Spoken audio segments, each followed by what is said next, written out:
ನೀವೇನಾದ್ರೂ ಕರ್ನಾಟಕದಲ್ಲಿ ಬಿಸ್ನೆಸ್ ಶುರು ಮಾಡಬೇಕು ಅನ್ಕೊಂಡಿದ್ರೆ ಕಣ್ಣು ಮುಚ್ಕೊಂಡು ಶುರು ಮಾಡಬಹುದು.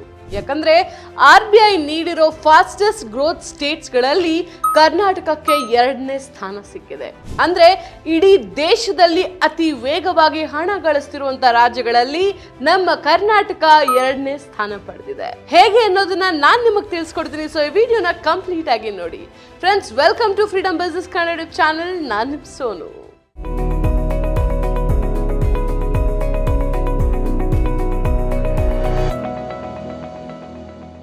ನಮ್ಮ ಚಾನೆಲ್ಗೆ ಇನ್ನೂ ಸಬ್ಸ್ಕ್ರೈಬ್ ಆಗಿಲ್ಲ ಅಂತ ಸಬ್ಸ್ಕ್ರೈಬ್ ಆಗಿ, ಹಾಗೆ ಬೆಲ್ ಐಕಾನ್ ಒತ್ತೋದನ್ನ ಮರಿಬೇಡಿ. ಯಾಕಂದ್ರೆ ಹೊಸ ವಿಡಿಯೋ ಬಂದ ತಕ್ಷಣ ಮೊದಲಿಗೆ ನೋಟಿಫಿಕೇಶನ್ ನಿಮಗೆ ಬರುತ್ತೆ.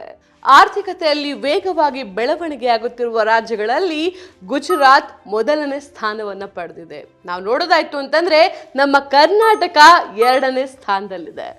ರಿಸರ್ವ್ ಬ್ಯಾಂಕ್ ಆಫ್ ಇಂಡಿಯಾ ಅಂದ್ರೆ RBI ಪ್ರಕಾರ ರಾಜ್ಯದ ಆಂತರಿಕ ಉತ್ಪನ್ನವನ್ನ ಆಧರಿಸಿ 9 ವರ್ಷಗಳ ಬೆಳವಣಿಗೆಯನ್ನ ವಿಮರ್ಶೆ ಮಾಡಿ ಒಂದು ರಿಪೋರ್ಟ್ ನೀಡಿದ್ದಾರೆ.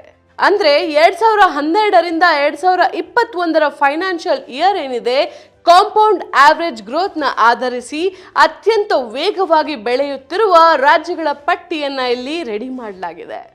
ನಾವ್ ಯಾಕಪ್ಪ ಇನ್ನ ಟಾಪ್ 1 ಆಗಿಲ್ಲ ಅನ್ನೋದನ್ನ ನಾವು ನೋಡೋದಾಯ್ತು ಅಂತಂದ್ರೆ, ಗುಜರಾತ್ನ CAGR ಬಂದು 8.2% ಇದ್ರೆ ಕರ್ನಾಟಕ 7.3% ಅಷ್ಟರಲ್ಲಿದೆ. 2012ರಲ್ಲಿ ಗುಜರಾತ್ GSDP ಬಂದು 6.16 ಲಕ್ಷ ಕೋಟಿ ರೂಪಾಯಿ ಆಗಿತ್ತು. ಅದೇ 2021ರಲ್ಲಿ 12.48 ಲಕ್ಷ ಕೋಟಿಗೆ ಏರಿಕೆಯಾಗಿದೆ. ಅಂದ್ರೆ 9 ವರ್ಷದಲ್ಲಿ ನಾವೇನಾದ್ರೂ ಕ್ಯಾಲ್ಕುಲೇಟ್ ಮಾಡಿದ್ರೆ 100ಕ್ಕಿಂತ ಹೆಚ್ಚು ಪರ್ಸೆಂಟೇಜ್ನಷ್ಟು ಏರಿಕೆನ ನಾವಿಲ್ಲಿ ನೋಡ್ಬೋದು. ನಮ್ಮ ಕರ್ನಾಟಕ ಹಾಗಾದ್ರೆ ಯಾಕೆ 2ನೇ ಸ್ಥಾನದಲ್ಲಿದೆ ಅಂತ ಯೋಚಿಸ್ತಾ ಇದ್ದೀರಾ ಅಲ್ವಾ? ಜಾಸ್ತಿ ಏನು ಡಿಫ್ರೆನ್ಸ್ ಇಲ್ಲ.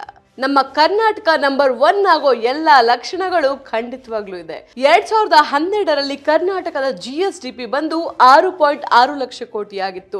ಆದ್ರೆ 2021ರಲ್ಲಿ 11.44 ಲಕ್ಷ ಕೋಟಿಗೆ ಏರಿಕೆಯಾಗಿ 2ನೇ ಸ್ಥಾನವನ್ನ ಪಡೆದಿದೆ.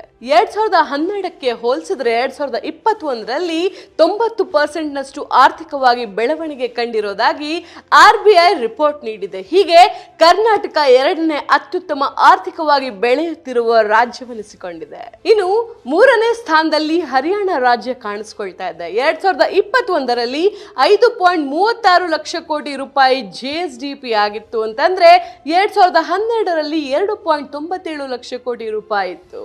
ಈ ಟಾಪ್ 3 ರಾಜ್ಯಗಳ ಬೆಳವಣಿಗೆಯನ್ನ ನಾವು ನೋಡಿದ್ರೆ ನಮ್ಗೆ ಏನ್ ಕಾಣಿಸುತ್ತೆ ಹೇಳಿ? ಆಲ್ಮೋಸ್ಟ್ 90ರಿಂದ 100% ಅಷ್ಟು ಆರ್ಥಿಕತೆ ಬೆಳೆದಿದೆ. ಇದು 9 ವರ್ಷದ ಡೇಟಾನ ಒಗ್ಗೂಡಿಸಿ ಯಾವ ರಾಜ್ಯದಿಂದ ದೇಶದಲ್ಲಿ ಆರ್ಥಿಕತೆಯಲ್ಲಿ ಸುಧಾರಣೆ ಆಗ್ತಿದೆ ಅನ್ನೋದರ ಸುಳಿವು ಇದರಿಂದ ಸಿಗುತ್ತೆ. ಇನ್ನೇನು ಹೊಸ ವರ್ಷ ಬಂತಲ್ವಾ? 2023ರಲ್ಲಿ ನೀವೇನಾದ್ರೂ ಬಿಸ್ನೆಸ್ ಶುರು ಮಾಡಬೇಕು ಅನ್ಕೊಂಡಿದ್ರೆ ನಿಜಕ್ಕೂ ಸಕ್ಸಸ್ ಕಾಣೋದ್ರಲ್ಲಿ ಯಾವುದೇ ಅನುಮಾನ ಬೇಡ. ರೆಪೋ ರೇಟ್ ನಿಂದ ಪ್ರತಿಯೊಂದು ಕೂಡ ದುಬಾರಿ ಆಗುತ್ತೆ, ಸಾಲ ಮಾಡಿದ್ರೆ ಇನ್ನ ಕಷ್ಟ ಆಗತ್ತೆ ಅಂತ ಯೋಚನೆ ಮಾಡಿಕೊಂಡು ಸುಮ್ಮನೆ ಕೂತ್ಕೊಳ್ಬೇಡಿ. ಆರ್ಥಿಕ ಬೆಳವಣಿಗೆ ಪ್ರಕಾರ ನಾವೇನಾದ್ರೂ ನೋಡಿದ್ರೆ ಎಲ್ಲರ ಆದಾಯ ಕೂಡ ಹೆಚ್ಚಾಗತ್ತೆ. ಜೊತೆಗೆ ಅವಶ್ಯಕತೆ ಇರುವಂತಹ ಪ್ರಾಡಕ್ಟ್ಗಳಿಗೆ ಯಾವತ್ತೂ ಕಡಿವಾಣ ಬೀಳೋದಕ್ಕೆ ಸಾಧ್ಯವೇ ಇಲ್ಲ. ಹಿಂಜರಿದೆ ನೀವು ನಿಮ್ಮ ಪ್ಲಾನ್ ಪ್ರಕಾರ ಬಿಸ್ನೆಸ್ ನ ಶುರು ಮಾಡಿ ಆದಾಯ ಗಳಿಸಿ. ನೀವು ಈ ರೀತಿ ಮಾಡ್ತು ಅಂತಂದ್ರೆ ನಿಮ್ಮ ವೈಯಕ್ತಿಕ ಹಣದ ಬೆಳವಣಿಗೆಗೆ ಕಾರಣವಾಗೋದ್ರಲ್ಲಿ ಯಾವುದೇ ಅನುಮಾನ ಪಡಬೇಕಾಗಿರಲ್ಲ.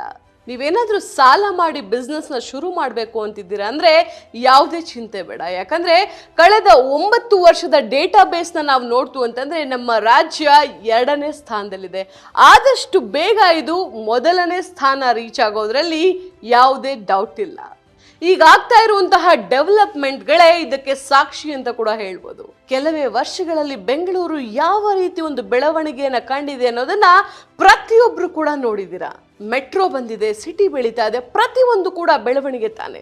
ಕರ್ನಾಟಕದ ರಾಜಧಾನಿ ಬೆಂಗಳೂರು ಅಷ್ಟೇ ಅಲ್ಲ, ರಾಜ್ಯದ ಇನ್ನಿತರ ಊರುಗಳಲ್ಲಿ ಇನ್ನಿತರ ಕ್ಷೇತ್ರಗಳಲ್ಲಿ ಕೂಡ ಆರ್ಥಿಕ ಏಳಿಗೆ ಕಂಡಿರೋದನ್ನ ನಾವು ಖಂಡಿತವಾಗ್ಲೂ ನೋಡ್ಬೋದು. ಹಾಗಾದ್ರೆ ಈ ವಿಡಿಯೋ ನೋಡಿದ ನಂತರ ನಮ್ಮ ಕರ್ನಾಟಕದ ಆರ್ಥಿಕತೆಯ ಬೆಳವಣಿಗೆಯ ಮೇಲೆ ನೀವು ಭಯ ಪಡಬೇಕಾಗಿಲ್ಲ. ಬಿಸ್ನೆಸ್ ಮಾಡೋರು ನಿರಾಯಾಸವಾಗಿ ಮುಂದೆ ಸಾಗ್ಬೋದು, ದೊಡ್ಡ ಸಾಧನೆಗೆ ಗುರಿ ಇಡ್ಬೋದು. ಇನ್ನು ಯಾವ ಬಿಸ್ನೆಸ್ ಮಾಡಬೇಕು ಅನ್ನುವ ಯೋಚನೆ ನಿಮ್ಗಿತ್ತು ಅಂತಂದ್ರೆ, ಐಡಿಯಾ ಹುಡುಕ್ತಾ ಇದ್ದೀರಾ ಅಂತಂದ್ರೆ ಫ್ರೀಡಮ್ ಆ್ಯಪ್ನ ಡೌನ್ಲೋಡ್ ಮಾಡ್ಕೊಳ್ಳಿ. ಇದರಲ್ಲಿ ಕಂಪ್ಲೀಟ್ ಕೋರ್ಸಸ್ ಇದೆ. ಅಂದರೆ ಐಡಿಯಾ ಇದೆ, ನೀವು ಯಾವ್ಯಾವ ಬಿಸ್ನೆಸ್ ಮಾಡ್ಬೋದು ಅಂತ, ಹೋಮ್ ಬೇಸ್ಡ್ ಅಥವಾ ಸಣ್ಣದಾಗಿ ಮಾಡಬೇಕು ಅಂತಿದ್ದೀರಾ, ದೊಡ್ಡ ಔಟ್ಲೆಟ್ ಓಪನ್ ಮಾಡಬೇಕು ಅಂತಿದ್ದೀರಾ, ಅದು ಓಪನ್ ಮಾಡಿದ್ರೆ ಎಷ್ಟು ಖರ್ಚಾಗುತ್ತೆ, ಪ್ರತಿಯೊಂದು ಡೀಟೇಲ್ಸ್ ನಿಮ್ಗೆ ಖಂಡಿತವಾಗ್ಲೂ ಇಲ್ಲಿ ಸಿಗುತ್ತೆ. ಸೊ ನಿಮ್ಮ ಒಂದು ಬೆನಿಫಿಟ್ಗೆ ಅಥವಾ ನಿಮ್ಮ ಒಂದು ಸ್ಟೇಜ್ಗೆ ತಕ್ಕಂತೆ ನೀವು ಯಾವ ಬಿಸ್ನೆಸ್ ಬೇಕೋ ಅದನ್ನ ಚೂಸ್ ಮಾಡ್ಕೊಳ್ಬಹುದು. ಜೊತೆಲಿ ಅದನ್ನ ಹೇಗೆ ಮಾಡಬೇಕು, ಎಷ್ಟು ಹಣ ಬೇಕಾಗತ್ತೆ, ಎಷ್ಟು ಟೈಮ್ ತಗೊಳುತ್ತೆ, ಪ್ರತಿಯೊಂದು ಕೂಡ ನಿಮಗೆ ಇನ್ ಡೀಟೇಲ್ಡ್ ಆಗಿ ಸಿಗುತ್ತೆ. ಸೊ ನಮ್ಮ ಆ್ಯಪ್ನ ಡೌನ್ಲೋಡ್ ಮಾಡಿಕೊಂಡು ನಿಮ್ಗೆ ಯಾವ ಕೋರ್ಸ್ ಬೇಕೋ ಆ ಕೋರ್ಸ್ನ ನೋಡಿ ಖಂಡಿತವಾಗ್ಲೂ ನೀವು ನಿಮ್ಮ ಲೈಫಲ್ಲಿ ಅಡ್ಯಾಪ್ಟ್ ಮಾಡ್ಕೊಳ್ಬೋದು. ಅದರ ನಂತರ ಕೂಡ ನಿಮ್ಗೆ ಇನ್ನೂ ಏನಾದರೂ ಕ್ವೆಶನ್ಸ್ ಇತ್ತು ಅಂತಂದ್ರೆ ಕಮೆಂಟಲ್ಲಿ ಖಂಡಿತವಾಗ್ಲೂ ನಿಮ್ಮ ಪ್ರಶ್ನೆನ ಕೇಳಿ, ಅದಕ್ಕೆ ನಾನು ಅಥವಾ ನಮ್ಮ ಟೀಮ್ ಕಡೆಯಿಂದ ನಿಮಗೆ ಉತ್ತರ ಖಂಡಿತವಾಗ್ಲೂ ಸಿಗುತ್ತೆ. ನಿಮ್ಗೆ ಈ ವಿಡಿಯೋ ಇಷ್ಟ ಆಗಿದೆ ಅಂತ ದಯವಿಟ್ಟು ಶೇರ್ ಮಾಡಿ. ಯಾಕಂದ್ರೆ ಪ್ರತಿಯೊಬ್ರು ಕೂಡ ಅವ್ರ ಲೈಫಲ್ಲಿ ಏನಾದ್ರೂ ಒಂದು ಹೆಜ್ಜೆ ಮುಂದಿಟ್ಟಾಗ ಮಾತ್ರ ಸಾಧನೆಯನ್ನ ಮಾಡೋದಕ್ಕೆ ಸಾಧ್ಯ. ಸೊ ನಾನು ನಿಮ್ ಸೋನು, ಹೋಗಿ ಬರ್ತೀನಿ. ನಮಸ್ತೆ.